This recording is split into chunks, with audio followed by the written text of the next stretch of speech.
John, let's talk about this General Motors ignition switch issue. It seems to me that by now General Motors has recalled almost every car they've manufactured this year.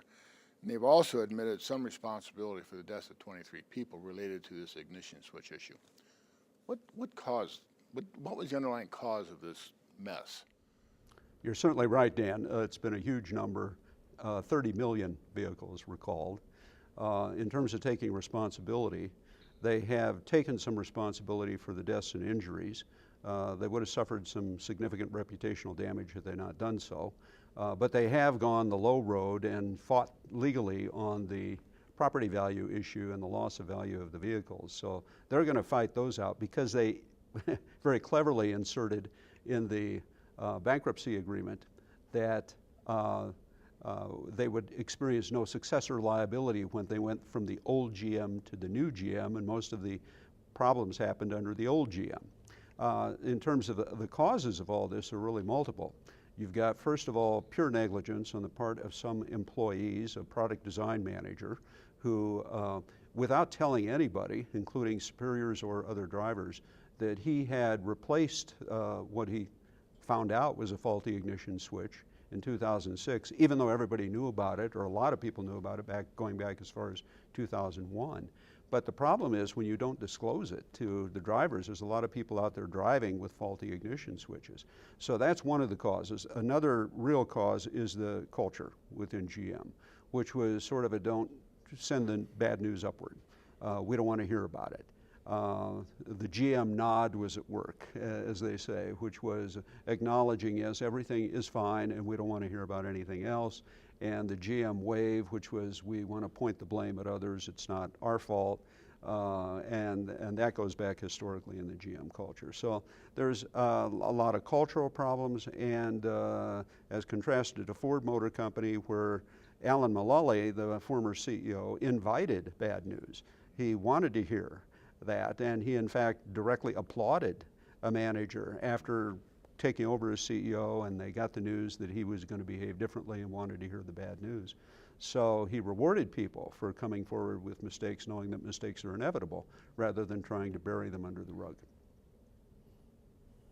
So John, I'm wondering, how does a corporation like a GM get to the point where it appears that there's a lack of accountability and also a lack of a sense of social responsibility, and that those two things take a back seat to profitability? How do they get there? Yes. Unfortunately, George, I think it was embedded in the culture way before this controversy exploded on GM.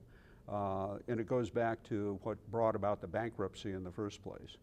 Of course, you know, Ford, the contrast I made there, Ford never went into bankruptcy, never took a bailout.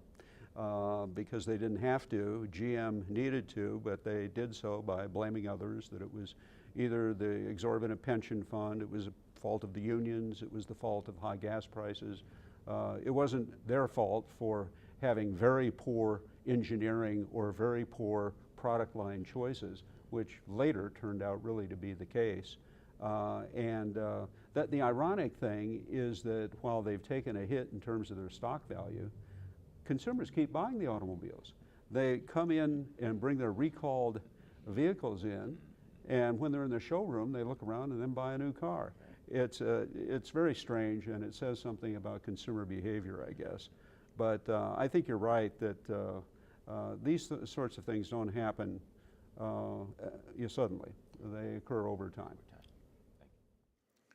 So, John, how do you think Mary Barra, the CEO of a year's tenure, is handling all this situation? All in all, she's acquitted herself quite well, especially in distinction to Tony Hayward at BP and some of the other CEOs caught up in crises. She was very critical of GM in her congressional testimony. She authorized an internal investigation by a former major U.S. attorney, Anton Voluska, and his report came through also with scathing critique. And so she authorized a lot of good stuff going on internally, and meanwhile fired 15 top managers including 2 out of the legal department who are in charge of product liability and securities litigation. And then she also fired the director of regulatory affairs. So there were people who weren't doing their job. I think it was also, partially reinforced by the bad culture.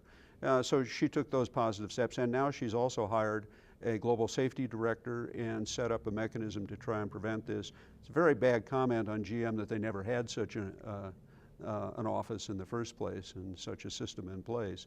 I think that she's not satisfied all her critics. Congress is still saying, you should have more heads rolling. But all in all, I think she's almost gotten gold stars for her performance. John, we've heard this before from a CEO. I never knew this was happening. Nobody ever told me. Do you think that's a plausible response on the part of a CEO, that I didn't know that this was happening? It's really sad. I think it's plausible that it could happen in a large organization, but it does not speak well, of course, Cindy, to the quality and competence of the top CEO. In her case, she was new, so she wasn't in a position to be receiving the bad news. But it's really a terrible comment that they didn't have somebody they could rely on within the organization to bring them the bad news. It's the old groupthink yes man or yes person culture that don't want to hear the bad news, and too many organizations behave that way. So I guess my answer would be, unfortunately, it is plausible. And maybe that says we shouldn't have such large bureaucratic organizations, either in the business community or in the public sector. And I think, Cindy, we will probably hear it again in the future. I think we will. Thank you. Very good analysis. Keen insights.